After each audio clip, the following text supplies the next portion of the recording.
Hai guys, assalamualaikum. Malam ini aku akan menceritakan kisah horor yang dialami sama seseorang yang bernama Evi ketika dia bekerja sebagai seorang babysitter di sebuah rumah, dan rumahnya itu bangunan lama peninggalan Belanda. Tanpa disadari, salah satu rekan kerjanya Evi ini melakukan sebuah kesalahan fatal, sehingga mereka mengalami teror mistis dari makhluk-makhluk tak kasat mata yang tersembunyi di dalam rumah itu. Dan yang lebih epiknya lagi, salah satu makhluk tersebut ternyata ada nih kaitannya dengan sejarah kelam yang menimpa penghuni rumah itu puluhan tahun sebelumnya. Nah, penasaran dengan kisah selengkapnya? Tonton terus videonya sampai habis. Oke, jadi kisah malam ini dialami oleh Evi dari Jawa Barat. Nah, jadi pengalaman horor yang dialami Evi ini terjadi ketika dia masih bekerja sebagai seorang babysitter di sebuah komplek perumahan yang ada di Jakarta. Jadi ceritanya pada bulan September tahun 2015. Evi ini tergabung sebagai anggota di salah satu yayasan penyalur asisten rumah tangga. Nah, pada suatu hari Evi ini mendapatkan informasi kalau dia diterima bekerja di rumah milik pasangan suami istri yang kita sebut saja namanya Pak Bondan dan Ibu Juli. Nah, pasangan suami istri ini diketahui memiliki 3 orang anak yang masih kecil-kecil semua, sehingga mereka membutuhkan bantuan babysitter untuk mengurusi keseharian ketiga anak mereka. Ditambah lagi pasangan ini bekerja dua-duanya ya guys. Dan ternyata Evi ini diterima bekerja di sana nggak sendirian, melainkan bersama teman satu yayasannya juga yang bernama Mbak Rizka. Singkat cerita, berangkatlah Evi dan Mbak Rizka ini pergi ke rumah calon bos mereka tadi, yaitu Pak Bondan dan juga Bu Juli. Sesampainya di sana, mereka berdua pun langsung disambut dengan ramah dan juga sangat baik sama calon bos mereka. Setelah saling berkenalan, Bu Juli pun menjelaskan secara detail tentang pembagian pekerjaan yang nantinya akan mereka lakukan. Pada saat itu, Evi ini ditugaskan untuk merawat anak bungsu mereka yang masih berusia 2 tahun.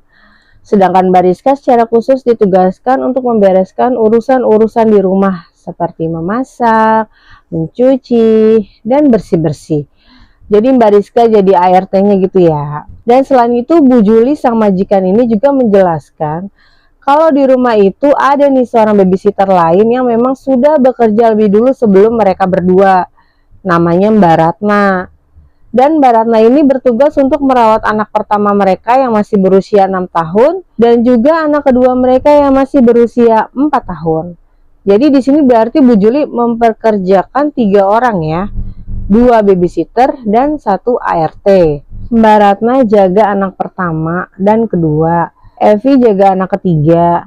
Mbak Rizka jadi ART. Jelas ya?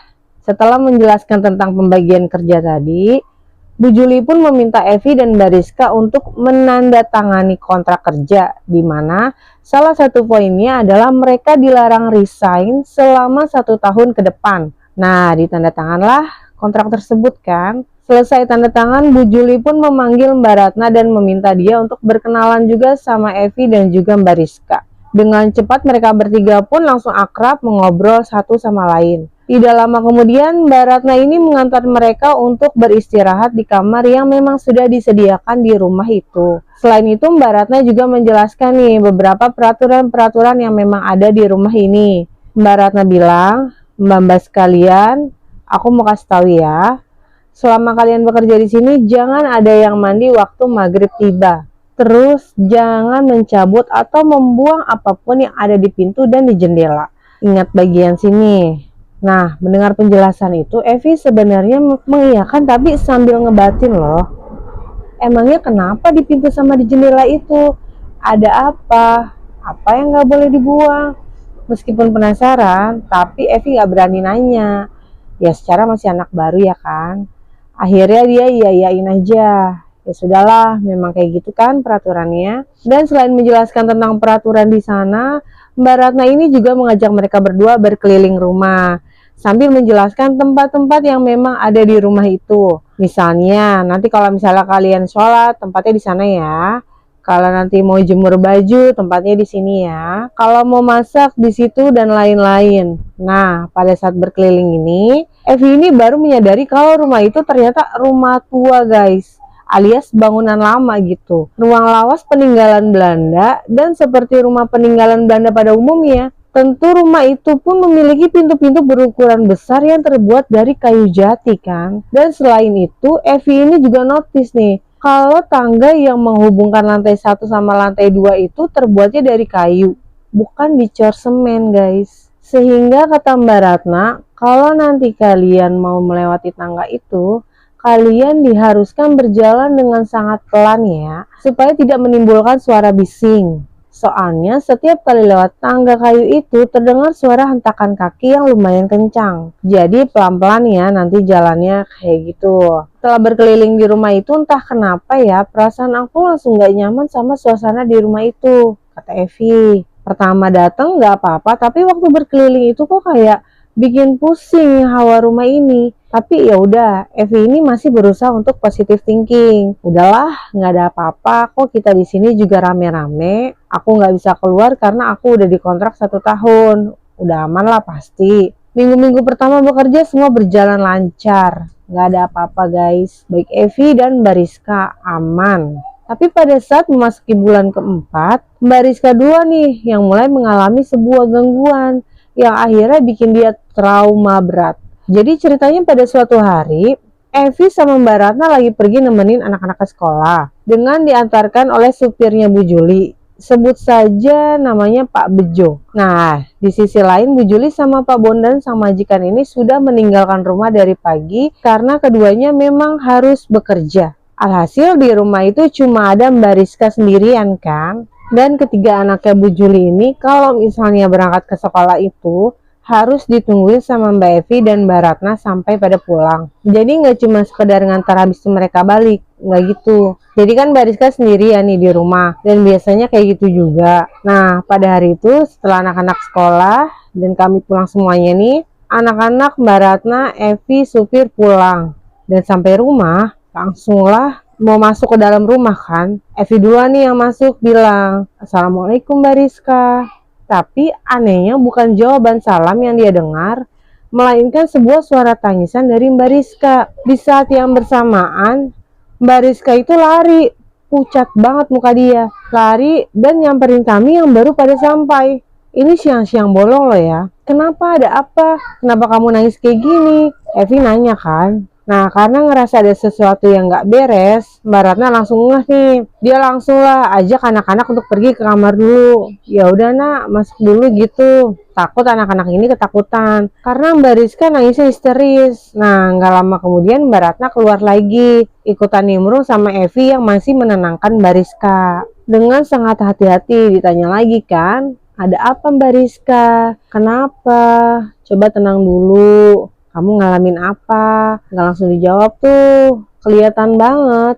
Masih shock ekspresi mukanya tuh. Nah, setelah beberapa kali ditanya, baru deh Mbak Rizka ini jawab. "Mbak, kamu tahu nggak? Selama kalian pergi, saya ngelihat ada pocong di dekat tempat cucian baju, Mbak.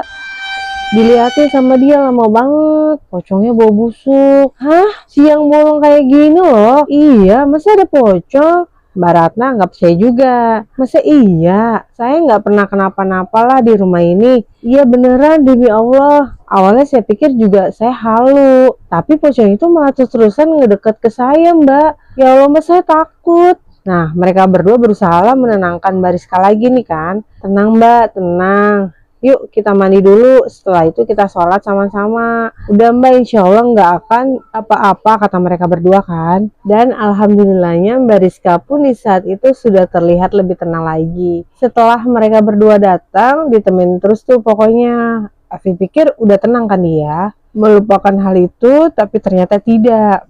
Besok harinya Mbak Rizka langsung minta resign. Mbak Rizka sendiri nih yang langsung minta berhenti kerja tuh. Alasannya sih waktu itu dia bilang, "Salah satu keluarga saya di kampung lagi sakit Bu." Tapi meskipun demikian, Evi sama Mbak Ratna ini sudah menduga kalau Mbak Rizka ini keluar pasti gara-gara dia trauma berat. Yang ada pocong siang bolong kemarin tuh. Sebenarnya waktu itu di sisi lain Bu Juli ini awalnya nggak ngebolehin Mbak Rizka resign. Karena kan memang peraturannya nggak ngebolehin nih nggak boleh resign sebelum 1 tahun selesai kontrak kan. Tapi gara-gara Mbak Rizka ini tuh terus-terusan memohon gitu. Akhirnya Bu Juli pun terpaksa mengizinkan Mbak Rizka untuk berhenti kerja. Resign deh tuh Mbak Rizka gara-gara itu kan. Udahlah tuh. Singkat cerita, setelah Mbak Rizka resign, Bu Juli sempet nih waktu itu kesulitan mencari penggantinya Mbak Rizka yang buat ART ini kan. Alhasil dia pun meminta bantuan Evi untuk mencarikan pengganti asisten rumah tangga lain. Waktu itu Evi bilang, saya punya Bu satu teman di kampung. Kemungkinan dia bisa kerja di sini. Nanti coba saya hubungi dia ya Bu.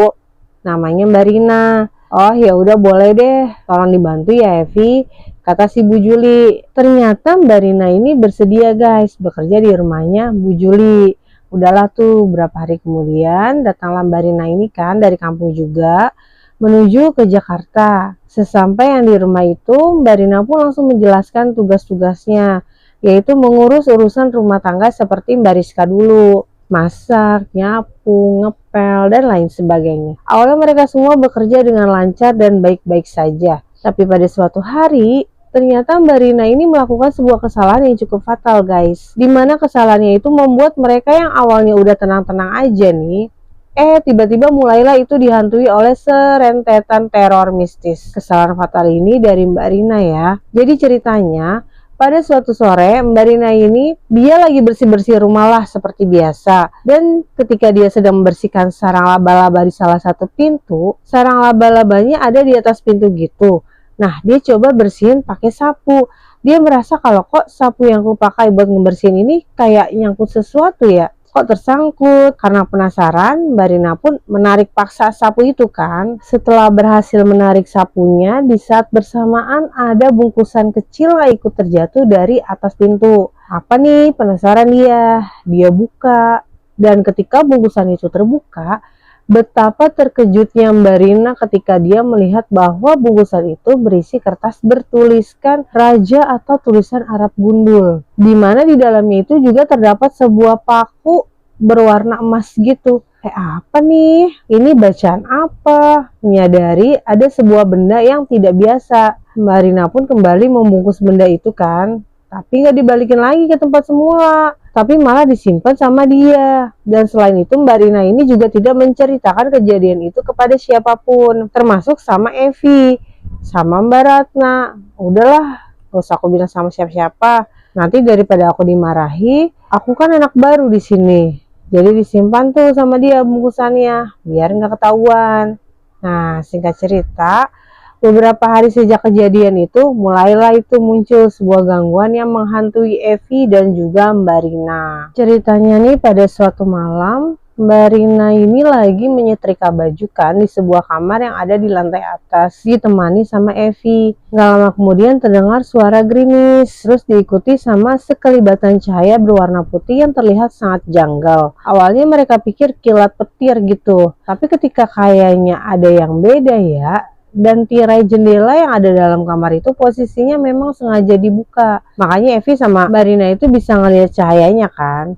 Apa itu ya? Itu kayaknya bukan kilat deh. Cuma itu kayak putih-putih yang agak aneh lah gitu kan. Karena penasaran Evi pun bangun dari tempat duduknya tadi. Dia nengoklah lebih dekat ke arah jendela. Nah disitulah Evi melihat. Apa tuh? Kok ada putih-putih terbang gitu melayang-melayang? Awalnya aku pikir itu dia kilat aja gitu. Ini nggak mungkin kuntilanak kan? Enggak lah, itu kilat tuh, kata Evi gitu. Bukan apa-apa itu, cuma pantulan dari kilat aja makanya bentuknya macam layang-layang. Evi masih positive thinking gak tuh? Nah, dengar Evi yang ngomong sendiri tuh, Mbak Rina yang lagi nyetrika ini nyamperin dia juga lah. Penasaran, ngomong apa Evi ini kan? Waktu Mbak Rina sampai di jendela, dia juga ikutan keluar. Astagfirullahaladzim, ditutup langsung tirai dan jendela. Kuntilanak itu, katanya Mbak Rina. Hah? Masa sih kuntilanak Mbak? Gak mungkin lah kuntilanak. Masa iya Mbak? Pas aku intip lagi, iya Mbak bener. Ketika suasana yang tadinya nyaman dan tenang mendadak berubah jadi gak enak. Nah, Mbak Rina ini pun langsung berhenti nyetrika. Dan Mbak Rina bilang, udah kita turun aja lah yuk, perasaan aku udah nggak enak, kata dia nih. Belum selesai nih nyetrikanya. Ya mbak, yuklah kita turun. Aku juga udah mulai merinding, kata Evi. Dah, tuh mau cepet-cepet nih mereka bergegas turun ke lantai 1 kan. Pada saat mereka mau keluar dari kamar setrika itu, ini posisi belum keluar loh ya. Masih di dalam kamar, tiba-tiba ada suara gedoran kenceng banget yang arahnya itu dari jendela yang sudah ditutup tadi, dan tirainya juga tertutup kan. Jadi mereka nggak tahu itu suara apa yang gedor-gedor jendela, semacam kayak mau maksa masuk gitu. Jangan-jangan itu sosok Kunti yang tadi mereka lihat mau masuk ke dalam rumah itu. Ya mereka takut lah mau lihat buka tirai jendelanya kan. Alhasil mereka langsung berlari keluar kamar tuh. Nah, waktu udah nyampe di lantai 1, Mbak Ratna kan gak tahu apa-apa. Mbak Ratna di bawah nih, dia dengar ada suara orang lari dari tangga. Tangganya dari kayu kan. Jadi berisik banget tuh pas mereka lari turun. Nanyalah Mbak Ratna ini kan, kalian berdua ini kenapa berisik banget? Mbak tahu nggak mbak, kami habis ngelihat setan di atas, kata Evi gitu kan. Masa iya? Jangan nakut-nakutin Mereka pun akhirnya menceritakanlah penampakan yang mereka lihat dari jendela kamar sampai jendelanya digedor-gedor gitu. Astagfirullahaladzim. Nah, setelah mendengarkan penjelasan itu, Mbak Ratna pun jadi ikutan takut. Dan semakin mereka merasa takut. Entah kenapa gangguan yang datang itu justru makin banyak. Makin bermacam-macam lagi gangguannya. Nah, pernah nih pada suatu ketika sedang memandikan anak-anak majikan di kamar mandi, Mbak Ratna menemukan ada segumpal rambut yang menyumbat saluran air itu. Awalnya Mbak Ratna mikir, oh ini mungkin rambutnya si Ade nih yang lagi rontok gitu kan. Tapi waktu rambutnya ditarik, Mbak Ratna lihat rambutnya tuh panjang sekali guys. Panjangnya kira-kira 1 meter gitulah. 1 meter panjang loh itu. Dan di antara mereka bertiga yang ada di situ, nggak ada yang punya rambut sepanjang itu.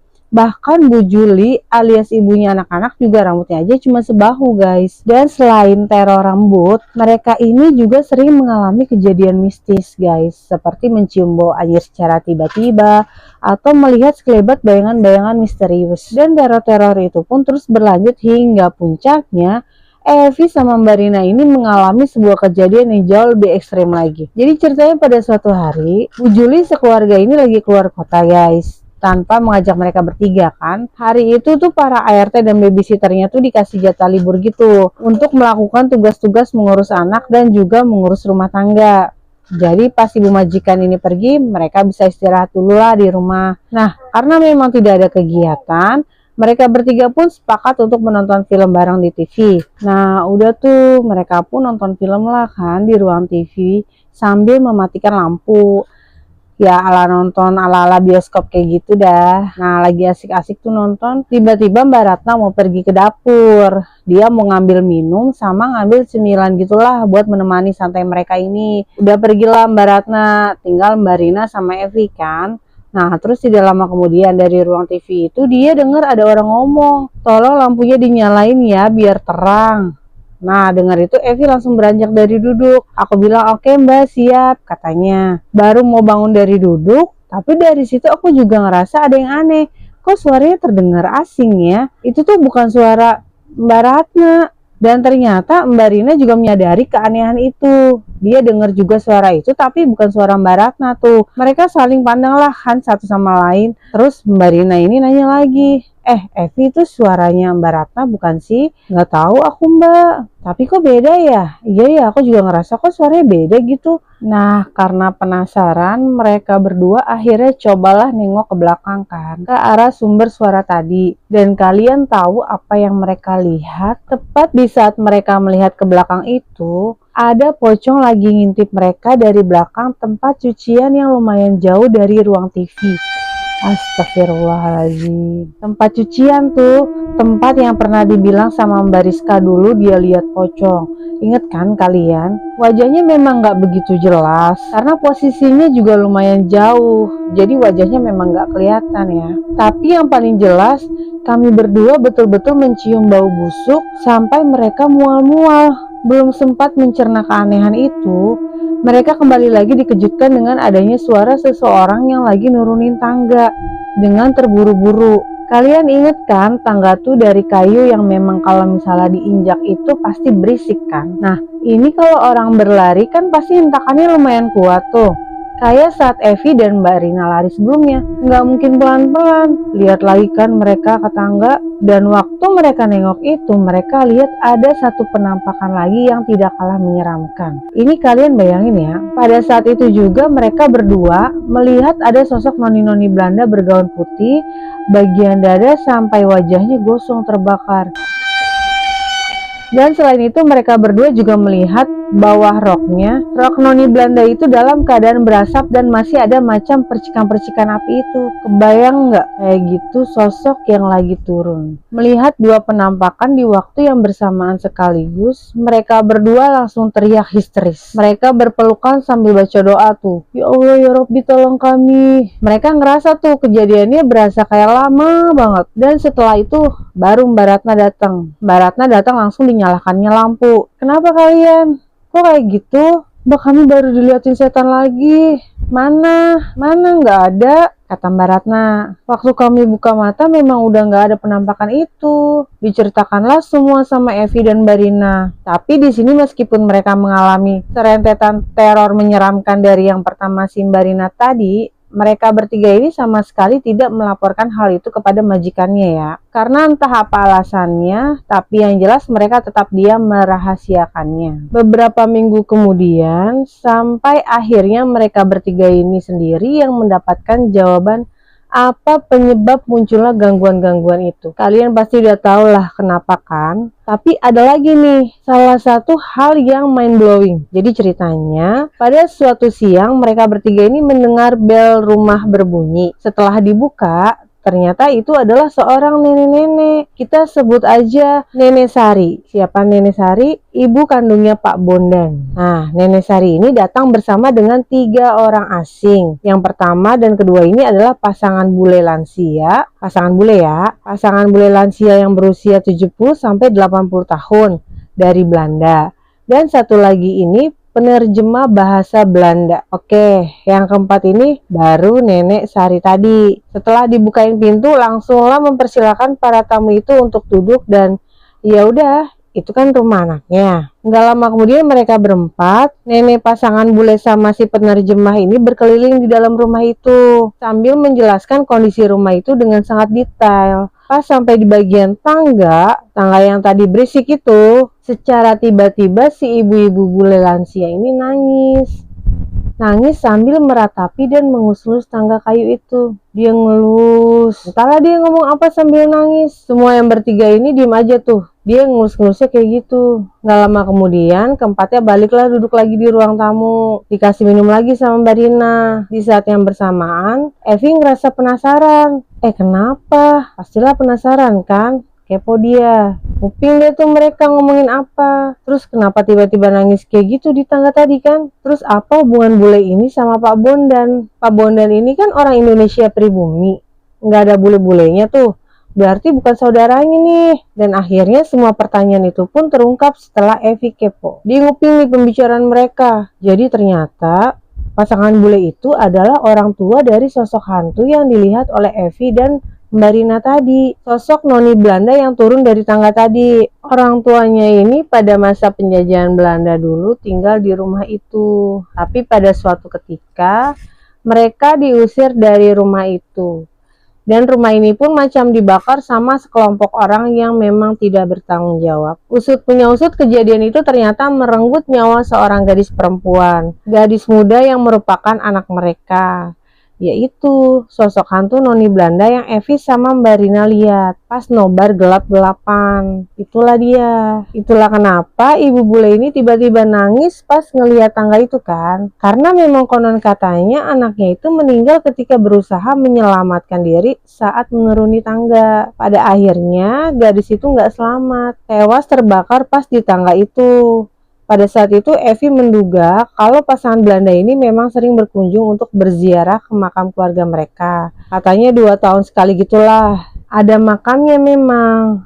Tapi setiap kali nanti berziarah ke makam, mereka juga menyempatkan diri untuk mampir ke rumahnya Pak Bondan ini. Karena kan memang mereka dulu pernah tinggal di rumah itu. Jadi untuk bisa mengenang momen-momen masa lampau dulu sama anaknya yang sudah meninggal di rumah itu. Udah gak lama kemudian mereka berempat, para tamu ini pamitlah pergi. Dan pada saat itu si penerjemah ini bilang kalau mereka ternyata mau lanjut ke rumah tetangganya Pak Bondan dulu. Nah, mereka bertiga ke rumah tetangganya dulu nih, nengok-nengok rumah tetangga ini. Dan berarti Nenek Sari masih ada di situ. Nenek ini ngerasa ada sesuatu yang janggal sama tingkah lakunya si Evi dan Mbak Rina ini. Ada apa, Sus? Kenapa? Kamu mau ngomong apa? Ada sesuatu yang kamu sembunyiin, kata Nenek Sari ini. Nah, dengar itu kagetlah mereka. Anu, Nek, kenapa? Kenapa? Bilang sama saya. Nek, minggu kemarin kami dilihatin penampakan Noni Belanda, Nek. Dia jalan turun dari tangga, Nek. Terbakar dia, Nek. Saya lihat sama Mbak Rina, kata Evi. Nah, dengar itu Nenek Sari terkejut. Loh, kok bisa? Nggak tahu, Nek. Kami padahal biasanya nggak pernah diganggu loh, Nek. Nah, nggak lama kemudian Mbak Ratna pun datang juga. Iya, Nek, saya juga beberapa hari yang lalu nemu rambut panjang banget di kamar mandi. Biasanya nggak pernah loh, Nek, ada kayak gitu. Hah, serius? Kamu juga? Wah, udah ada yang nggak beres nih, kata Nenek kan. Nah, Nenek Sarisi pun langsung berjalan memutari setiap sudut ruangan yang ada di rumah itu sambil nengok-nengok bagian pintu sama jendela. Terus nggak lama kemudian Nenek Sari bilang, ada yang hilang satu nih katanya. Nah, dengar perkataan Nenek kayak gitu, barulah Mbak Rina tuh yang dari tadi ngikutin Nenek gugup dan dia langsung balik ke kamarnya. Balik lagi ke tempat Nenek sambil ngebawain bungkusan yang waktu itu terjatuh. Dia simpan tuh. Saya nggak sengaja jatuhin benda ini pas bersih-bersih. Nah, lihat kejadian itu, Evi sama Mbak Ratna pun langsung kebingungan. Apa nih maksudnya? Kok dia nggak ada cerita apa-apa soal bungkusan itu? Dari situlah Nenek Sari pun langsung marah. Alah, pantesan lah kalian diganggu. Harusnya benda ini dikembalikan lagi ke tempatnya. Kalau udah kayak gini harus dibersihkan lagi rumah ini. Asal kalian tahu ya, bungkusan-bungkusan ini memang sengaja dipasang sebagai penangkal supaya tidak banyak makhluk halus yang mengganggu. Apalagi rumah ini memang dari awal sudah terkenal angker. Nah, kalau ada raja yang kelepas kayak gini, ya nggak heran setan-setan itu datang lagi. Itu kata Nenek Sari. Nah, disitulah akhirnya pertanyaan kami semua terjawab. Kenapa tiba-tiba kami diganggu makhluk halus padahal awalnya enggak kan? Gara-gara ini nih. Gara-gara benda itu terjatuh. Datang deh setan-setan tuh. Maaf, kata Mbak Rina. Mbak Rina yang merasa bersalah pun akhirnya meminta maaf sama Nenek Sari. Dan ya udah, Nenek Sari maafin. Beberapa waktu kemudian, rumah pun dibersihkan kembali dengan sebuah ritual pembersihan. Dan alhamdulillahnya sejak saat itu mereka bertiga sudah tidak lagi mengalami gangguan mistis. Oke, jadi itu tadi pengalaman mistis yang dialami oleh Evi pada saat bekerja sebagai babysitter di Jakarta. Jujur kisah ini yang bikin aku merinding sekali. Apalagi pas di bagian mereka diintipin pocong berbau busuk saat lagi nonton. Nggak kebayang kalau ada di posisinya si Evi. Ih, serem. Tapi untunglah Mbak Rina mau mengakui kesalahannya ya. Dari kisah ini kita jadi bisa belajar bahwa apabila kita melakukan sesuatu kesalahan, sebaiknya udahlah ngomong jujur aja. Entah itu kepada bos kita, pada rekan kerja kita, sama teman-teman kita juga. Karena kejujuran itu bisa menjauhkan kita dari hal-hal buruk yang akan mungkin terjadi di kemudian hari. Oke guys, gimana cerita kali ini? Coba aja waktu Mbak Rina ini langsung jujur kan, bisa jadi mereka nggak akan ngalamin rentetan teror itu. Kalau seandainya mereka para pembantu rumah tangga ini diganggu semua, lalu bagaimana dengan POV dari anak-anak dan majikan mereka? Apakah anak-anak juga pernah diganggu? Dan apakah majikan mereka juga diganggu oleh sosok-sosok? Pasti diganggu juga nggak sih, ya kan? Menurut kalian gimana? Sekian dulu videonya. Jangan lupa subscribe, like, dan komennya agar tidak ketinggalan video berikutnya. Ingat, tidak semua misteri harus dipecahkan. Kadang cukup diketahui bahwa misteri itu pernah ada. Saya ulang, terima kasih dan sampai jumpa lagi di video berikutnya. Bye-bye.